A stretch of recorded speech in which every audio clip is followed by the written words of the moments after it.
सीधी सी बात है, वो इसलिए उस फैन को लेने के लिए एक वेल नोन कंपनी है ऑलरेडी, ध्यान से समझिए।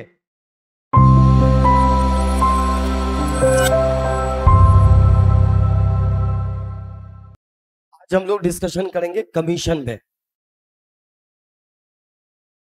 इससे पहले हम लोगों ने पॉइंट पे डिस्कशन कर लिया है कि कंसाइनमेंट में दो पार्टीज होते हैं। कौन कौन होते हैं? प्रिंसिपल होते हैं और एजेंट होते हैं, जिसको हम कंसाइनर और कंसाइनी के नाम से भी जानते हैं। कंसाइनर कौन होता है? जो गुड्स भेजता है। किसको? कंसाइनी को। क्यों? क्योंकि उसको वो बेच सके। कंसाइनर कंसाइनी को गुड्स क्यों भेजता है? बेचने के लिए। और उसके बेचने के बदले में जो उसको कंसिडरेशन दिया जाता है उसे हम क्या बोलते हैं? या जो उसका रिम्यूनरेशन होता है उसे क्या बोलते हैं? हम कमीशन बोलते हैं। एकदम सिंपल वे में आप समझे कि भाई आप मेरे अगर एजेंट हो तो मैं आपको इसके लिए क्या देने वाला हूं? आप मेरे गुड्स को बेचते हो, गुड्स मेरा है, मैं आपको भेजता हूं यहां से बेचने के लिए। तो आप मेरे गुड्स को बेचोगे तो इसके बदले में कुछ तो लोगे आप, तो वो मैं आपको इसके बदले में कमीशन दूंगा। अब ये कमीशन कई तरह से मैं दे सकता हूं। इसको बहुत ही आसान भाषा में हम लोग समझने की कोशिश करेंगे। मैं एक सीधी सी बात करता हूं। मैं आपको ये कह सकता हूं, मान लो कि मैं आपको चेयर भेजता हूं बेचने के लिए, कुर्सी। मैं कह सकता हूं कि एक चेयर पे आपको मैं 10 रुपए कमीशन दूंगा। क्या?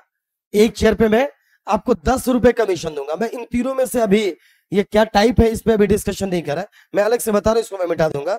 मैं कहता हूं कि सीधे सीधे एक चेयर पे मैं आपको कितना रुपए कमीशन दूंगा? 10 रुपए कमीशन दूंगा। बात हो गई खत्म।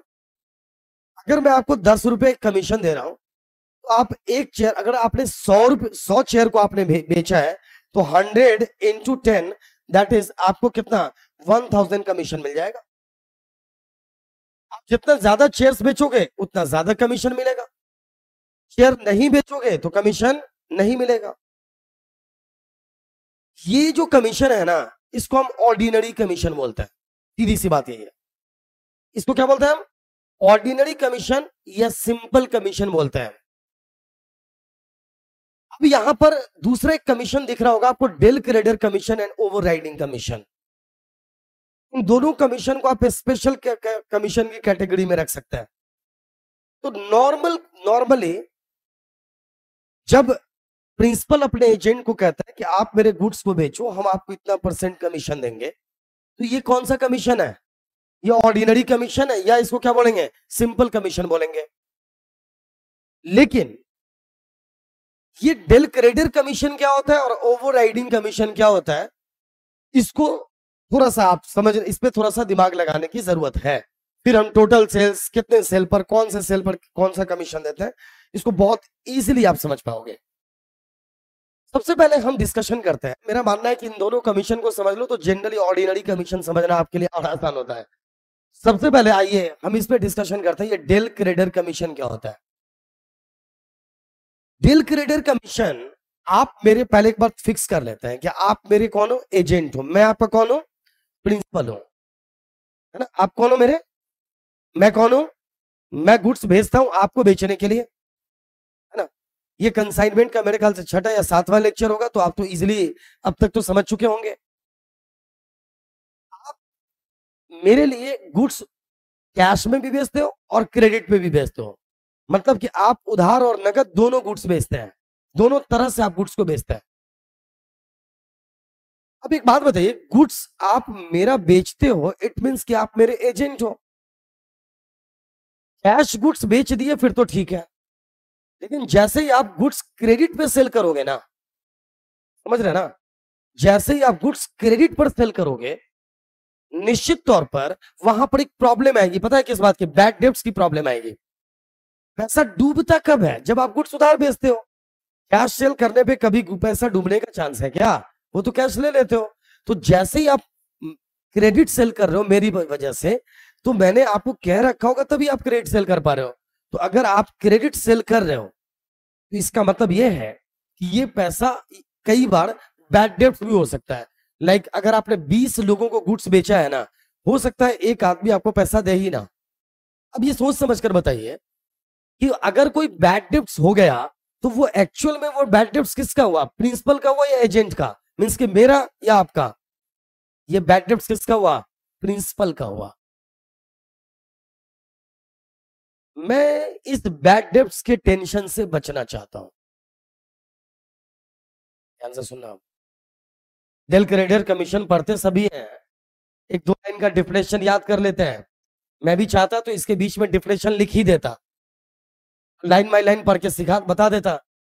हेडिंग्स ही रखते हैं क्यों, ताकि आपको सुनने, ये खाली जगह को भरने के लिए आपके दिमाग में वो, दिमाग में भी जगह रहे ताकि इसमें आप भर सके चीजों को, देखते ही सेटिस्फेक्शन हो जाता, समझ लिया आप। तो मैंने अभी क्या कहा, ये जैसे ही आप गुड्स उधार बेचोगे, खतरा किस बात का बनेगा, बैड डेब्ट्स का खतरा बनेगा। अब अगर बैड डेब्ट्स होगा तो ये एक्चुअल में प्रिंसिपल का नहीं जाए, प्रिंसिपल का जाएगा, एजेंट का नहीं जाएगा, ये बैड डेब्ट्स प्रिंसिपल का हो जाएगा। अच्छा, आप चूंकि मेरे एजेंट हो, आप पैसा वसूलने के लिए ज्यादा टेंशन भी नहीं लोगे, क्योंकि आपको टेंशन है ही नहीं। आपको तो पता है कि भाई ये बैड डेब्ट्स तो मेरा होगा ही नहीं, इसलिए आप किसी भी कीमत पर बहुत ज्यादा दिमाग लगाने वाले नहीं हो।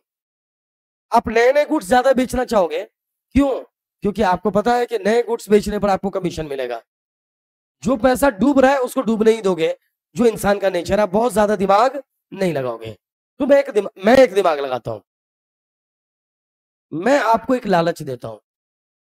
मैं आपको कहता हूं कि देखो, जो कमीशन मैं नॉर्मली तुम्हें दे रहा हूं वो मैं दूंगा ही, उसमें कोई दिक्कत नहीं है। जो नॉर्मल वे में मैं कमीशन दे रहा हूं, जिसको हम ऑर्डिनरी या सिंपल कमीशन बोलते हैं, ये जो मैं दे रहा हूं, सपोज मैं 10% दे रहा हूं या 10 पर शेयर दे रहा हूं, इससे कोई मतलब नहीं है। जैसे भी हमारी बात है, मैं दे रहा हूं आपको, वो दूंगा मैं। एक और कमीशन मैं आपको एक्स्ट्रा दूंगा, एक और कमीशन एक्स्ट्रा दूंगा, सपोज 5% और ज्यादा कमीशन दूंगा मैं आपको।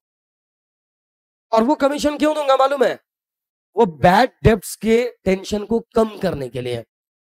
मैं आपको कहूंगा कि 5% कमीशन और ले लो, लेकिन बैड डेब्ट्स तुम खुद ही झेलो। अगर बैड डेब्ट्स होता है तो इससे हमें कोई मतलब नहीं रहेगा, बात समझ रहे हो। मैं आपको कितना परसेंट दे रहा हूं, 5%। 5% एक्स्ट्रा कमीशन क्यों दे रहा हूं, बैड डेब्ट्स के टेंशन आप झेलो, मैं बैड डेब्ट से मतलब नहीं रखूंगा। बिल्कुल साधारण सी बात है ये। 5% मैं आपको दे रहा हूं, कम से कम मैं अब बैड डेब्ट्स के टेंशन से बचा हुआ हूं। और अब उस 5% चूंकि आपको मिल रहा है, तो बैड डेब्ट्स अब आप होने नहीं देंगे। हर हालत में ऐसे ही व्यक्ति को गुड्स बेचेंगे जिससे आपको पैसा मिलने की पूरी संभावना होगी। और by the way bad debts हो भी गया तो आप समझोगे, तो मैं 5% देकर फ्री हो गया क्या, बोलिए। मैंने 5% दिया और मैं अब क्या हो गया, फ्री हो गया। मुझे अब कोई टेंशन नहीं है बैड डेब्ट्स की, क्योंकि मैं आपको क्या दे रहा हूं, कमीशन दे रहा हूं, एक्स्ट्रा कमीशन दे रहा हूं मैं। इस कमीशन के अलावा एक्स्ट्रा कमीशन दे रहा हूं। सपोज मैं यहां पे 10% दे रहा हूं, तो यहां पे 5% और ज्यादा दे रहा हूं। क्यों, क्योंकि बैड डेब्ट्स की रिकवरी कर सके। अब तक आपको समझ में आ गया होगा इंडिकेशन से। अच्छा सर, इसी कमीशन को क्या बोलते हैं, डेल क्रेडिटर कमीशन बोलते हैं। क्या बोलते हैं बोलो, डेल क्रेडिटर कमीशन कहते हैं। इसका मतलब डिफिनेशन क्लियर है कि वैसा कमीशन जो प्रिंसिपल के द्वारा अपने एजेंट को बैड डेब्ट्स के रिस्क को कम करने के पॉइंट ऑफ व्यू से दिया जाता है या खत्म करने के पॉइंट ऑफ व्यू से दिया जाता है, इसे डेल क्रेडिटर कमीशन कहता है। अगर डेल क्रेडिटर कमीशन प्रिंसिपल दे रहा है अपने एजेंट को, तो अगर किसी भी तरह का कोई भी बैड डेब्ट्स होता है तो इसके बारे में प्रिंसिपल को कोई टेंशन नहीं लेना है। इसकी पूरी टेंशन किसकी होनी है, एजेंट की होनी है। तो डेल क्रेडिटर कमीशन क्यों दिया जाता है, बैड डेब्ट से बचने के लिए दिया जाता है। ऑर्डिनरी कमीशन या जनरल कमीशन या सिंपल कमीशन नॉर्मली दिया जाता है जो सभी सेल्स पे दिया जाता है। तो अभी सभी सेल्स, कौन सा सेल, इस पे धीरे धीरे आएंगे, पहले डिफिनेशन क्लियर कीजिए। नॉर्मली जो कमीशन दिया जाता है उसको ऑर्डिनरी, सिंपल या जनरल कमीशन कहता है। डेल क्रेडिटर कमीशन क्यों दिया जाता है, जल्दी बोलो। बैड डेब्ट्स के, अगर एजेंट को डेल क्रेडिटर कमीशन मिल रहा है तो बैड डेब्ट्स की जिम्मेदारी किसकी, एजेंट की। अगर नहीं मिल रहा है तो जिम्मेदारी किसकी, प्रिंसिपल की। ये बात समझ में आई। इसी डेल क्रेडर कमीशन को कंफर्म करने से पहले, आगे बढ़ने से पहले तुरंत इस बात को समझाना है। अब मुझे एक जवाब आप दोगे, क्या लगता है आपको, del credere commission cash sale पर देना चाहिए, क्रेडिट सेल पर देना चाहिए, या दोनों सेल पर देना चाहिए? सोच समझ के बोलो, किस सेल पे देना चाहिए? कैश सेल पे भी डेल क्रेडर कमीशन देना चाहिए क्या? तो कैश सेल्स पे देना चाहिए, क्रेडिट सेल पे देना चाहिए, या बोथ सेल्स पर देना चाहिए? हाँ, ओनली क्रेडिट सेल्स पे। ये गलती 99.9% स्टूडेंट करते ही करते हैं। अब इसका जवाब सुनो। अगर क्वेश्चन में कहा जा रहा है कि del creditor commission should be given on credit sales only, then you should give only on credit sales. अगर इन बातों को लेकर क्वेश्चन साइलेंट है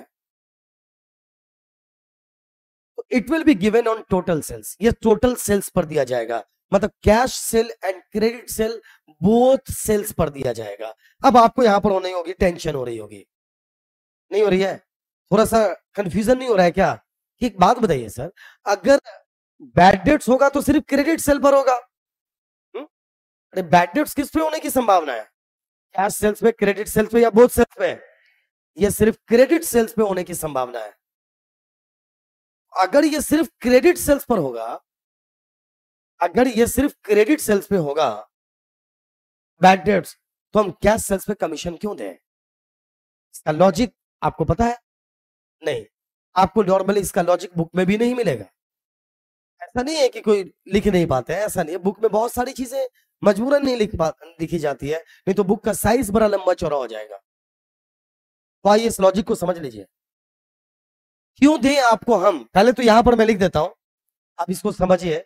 अब मैं इसको यहां पे लिखता हूं कि डेल क्रेडिटर कमीशन क्यों दिया जाता है भाई, इसके मेन मेन पॉइंट्स को लिखता हूं। इसका रीजन क्या होता है? For bad debts. समझ में आ जाएगा ना, बैड डेब्ट्स, ये इंडिकेशन समझ में आ जाएगा ना। दूसरा पॉइंट इसके अंदर क्या है? बैड डेब्ट से बचने के लिए देता है ना डेल क्रेडिटर कमीशन। ओके, ये किस पर दिया जाता है? बोलिए जल्दी बोलिए। टोटल सेल्स पर दिया जाता है। जो खास पॉइंट है मैं वही लिख रहा हूं यहां पर। टोटल सेल्स का मतलब क्या होता है? Cash plus credit, both sales पर दिया जाता है। अब यहां पर एक लॉजिक है। हाँ, एक बात फिर याद रखें, क्वेश्चन ने अगर कहा कि ये सिर्फ क्रेडिट सेल पर दो, तो आप सिर्फ क्रेडिट सेल पे देना। क्वेश्चन मेन बात क्या है मालूम है? सबसे इंपॉर्टेंट बात यह होती है, जो इंफॉर्मेशन दे दिया जाए, जो इंफॉर्मेशन दे दिया जाए उसको फॉलो करना बड़ी बात नहीं है। जब आपको कुछ ना कहा जाए तो क्या करेंगे, ये डिसीजन बहुत इंपॉर्टेंट है। समझ रहे हो ना? आपको कुछ नहीं कहा जा रहा है, देन आप क्या डिसीजन लोगे, ये ज्यादा इंपॉर्टेंट होता है। आप किसी गेस्ट के आने पे मैंने कहा कि आप इनको पानी पिलाओ, तो आपने पिला दिया, ये बहुत बड़ी बात नहीं है। आपको कहा गया, बिल्कुल भी कहा नहीं गया, और आपने अपने आप महसूस करके उनको पानी पिला दिया, देन ये बड़ी बात है। अगर क्वेश्चन ने कहा है कि आप डेल क्रेडिटर कमीशन सिर्फ क्रेडिट सेल पे दो, देन आपको सिर्फ क्रेडिट सेल्स पे देना चाहिए। लेकिन अगर क्वेश्चन ने कुछ नहीं कहा तो आपको बोथ सेल्स पर देना चाहिए, मतलब टोटल सेल्स पे देना चाहिए, कैश सेल्स और क्रेडिट सेल्स दोनों पे। अब सवाल यह है कि हम कैश सेल्स पे डेल क्रेडिटर कमीशन क्यों दें? क्योंकि कमीशन हम देते हैं, del creditor commission bad debt से बचने के लिए, और क्रेडिट सेल पे बैड डेट्स होगा ही नहीं, सॉरी कैश सेल्स पे बैड डेट्स होगा ही नहीं, तो हम कैश सेल्स पे डेल क्रेडिटर कमीशन क्यों दें? अब इसका जवाब सुनिए। आप मेरे एजेंट हो, ध्यान से सुनना, आप मेरे एजेंट हो।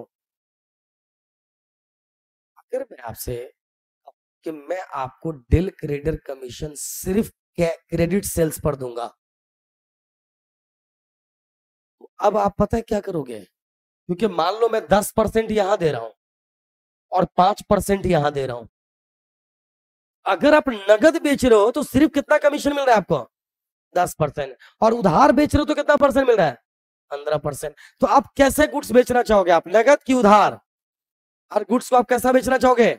उधार ही बेचना चाहोगे। अब मान लो एक बड़ा विश्वसनीय ग्राहक आपके पास आ जाए, वो कहेगा इस पे मैंने बहुत रिसर्च किया, सैकड़ों बुक्स पढ़ने पड़ा कि इसके पीछे का लॉजिक क्या है।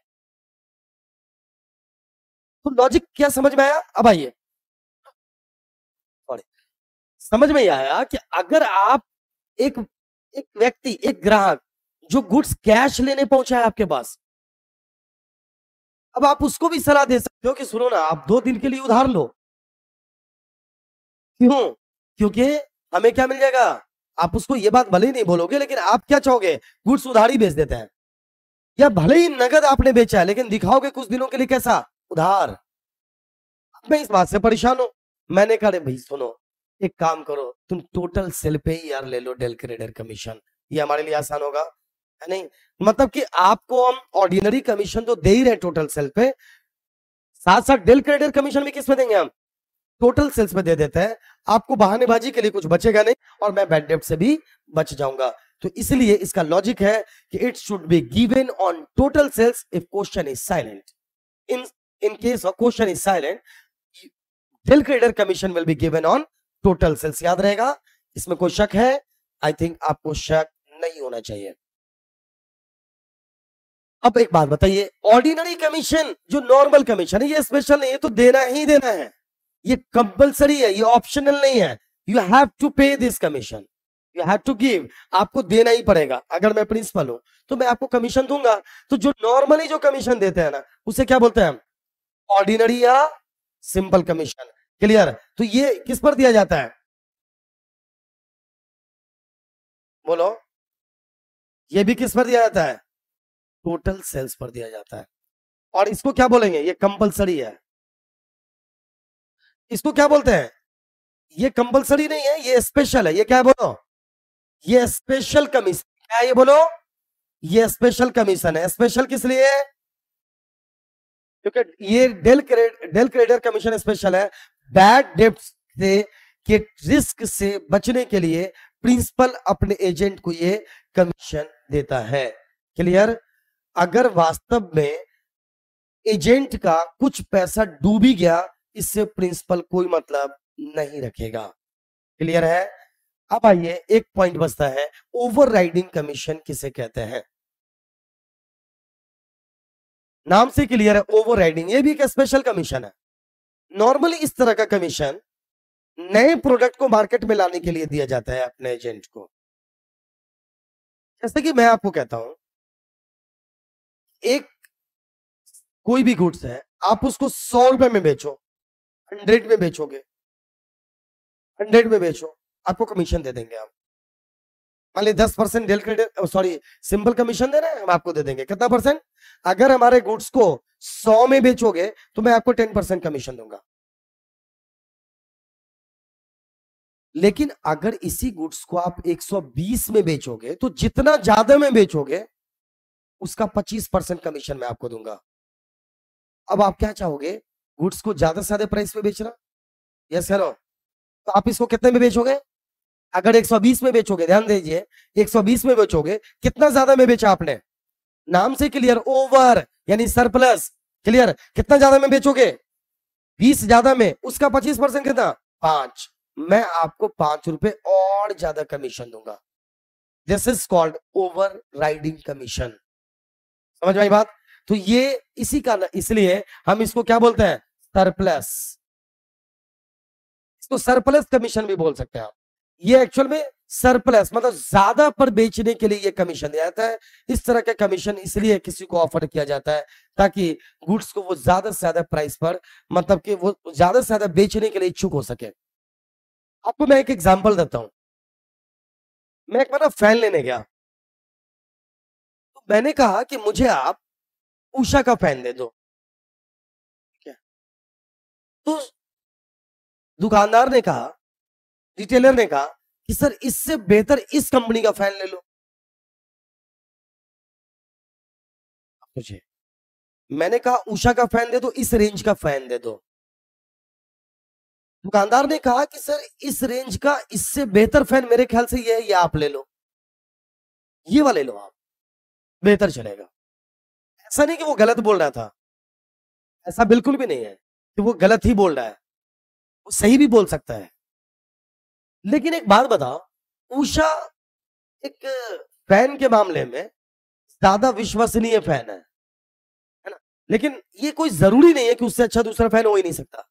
उससे अच्छा और भी कोई फैन हो सकता है जो उससे कम प्राइस पे मार्केट में मिल रहा हो, इसमें कोई शक नहीं है। तो दुकानदार ने कहा कि सर इसी रेंज में आप दूसरा वाला फैन लो, ये ज्यादा अच्छा चलेगा। अब आपको पता है वो क्यों बोल रहा होगा मुझे? क्या वो मेरा दोस्त है इसलिए बोल रहा है? ऐसा कुछ नहीं है। वो कोई दोस्त नहीं था, वो अननोन था मैं उसके लिए। सीधी सी बात है, वो इसलिए उस फैन को लेने के लिए फोर्स कर रहा है कि उषा एक वेल नोन कंपनी है ऑलरेडी। ध्यान से समझिए, उषा जैसी कंपनी जो वेल नोन कंपनी, जो जिसका अपना बेहतरीन ब्रांड हो, लोगों के बीच अच्छा रीच हो जिस कंपनी का, वो कंपनी अपने रिटेलर्स को ज्यादा प्रॉफिट नहीं देती है। मतलब प्रॉफिट मार्जिन उनका कम होता है। उसको पता है कि अगर हम उषा का फैन बेचेंगे तो मुश्किल से 100 रुपए कमाएंगे, और वो जो फैन मुझे बेच रहा था उस फैन पे वो 400 रुपए कमाता है एक फैन पे। 4 फैन बेचेगा उषा और वो फैन अकेले बेचेगा, उसको बराबर फायदा हो जाएगा। इस चूंकि इसी लालच में, गौर करो, इस प्रॉफिट की लालच में मैं उस पॉइंट तक लेके जा रहा था मैं आपको, ताकि ओवर राइडिंग कमीशन आपको समझ में आ जाए। प्रॉफिट की लालच में उस सामान को बेचने के लिए वो बेस्ट लगा रहा है, और मुझे उसके फीचर्स को बताया जा रहा है।